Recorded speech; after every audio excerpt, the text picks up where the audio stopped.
Will versus shall. Shall sounds rather old-fashioned. Telling someone what you shall and shall not do may sound as if you are speaking to a staff member at your castle. It is, however, entirely correct to use shall in certain circumstances. Incorrect. I solemnly swear that I will stay away from the drinks tonight. Oh, this is my favorite song. Will we dance? The dog shall eat all his food unless you put it away. Correct. Sometimes we shy away from verbs that appear only occasionally in spoken English, because it is primarily limited to the first person. About something in the future, shall sounds odd, even though it's correct. It isn't uncommon to hear shall in a question, shall we dance? We tend to replace it, casually, with I am going to, do. Or could we, do? While still common in England and other parts of the English-speaking world, shall is rapidly disappearing in the United States. More to know. These two words belong to the category of modal verbs. Such verbs express possibility, obligation, permission, and ability.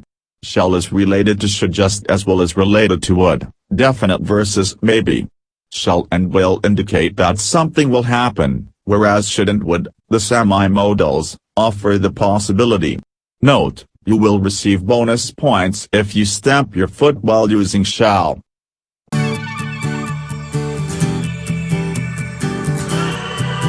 Loose versus lose. You don't have to pull your hair out over this one. Saying the words out loud will guide you to the correct choice. Incorrect. His tie was too loose. Time to lose that smile, Buster. I'm handing back your grammar exam. Poor word choice can make you look like a loser. Correct. Letting your dog loose in the park so that it can run with other dogs illustrates the most common use of the word, as an adjective. As a verb, the word loose means to release something. When you loose your dog, keep an eye out so that you don't lose it. When you lose something, whatever you had is no longer there. If you can't find your dog, you might lose hope. Memory tip.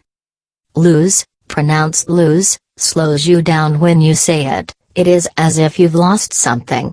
Loose, pronounced loose, is fast. Run free. You know the difference now. Quiz. Which word should you use in the following sentence? If I were to enter a grammar contest, the other people would definitely lose.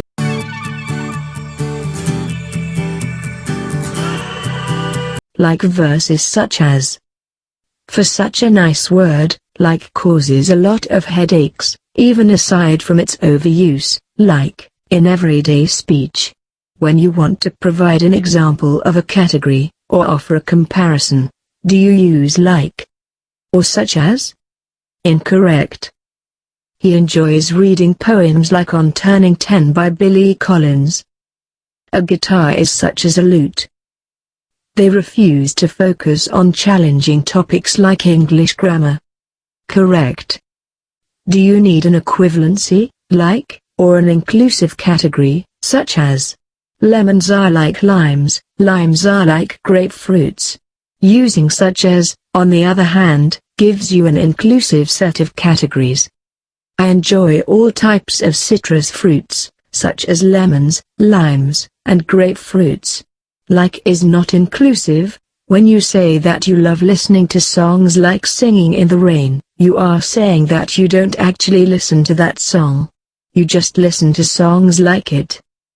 If you say that you love listening to songs such as Singing in the Rain, suddenly a whole array of catchy songs will appear in the listener's mind, never to depart. More to know. Many beginning writers throw in a comma after like or such as.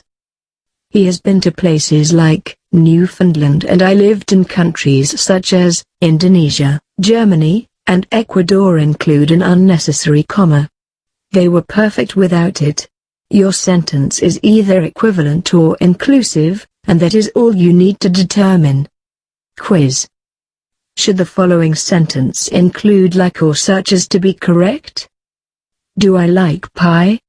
I love pies, apple pie, Marionberry pie, and strawberry pie.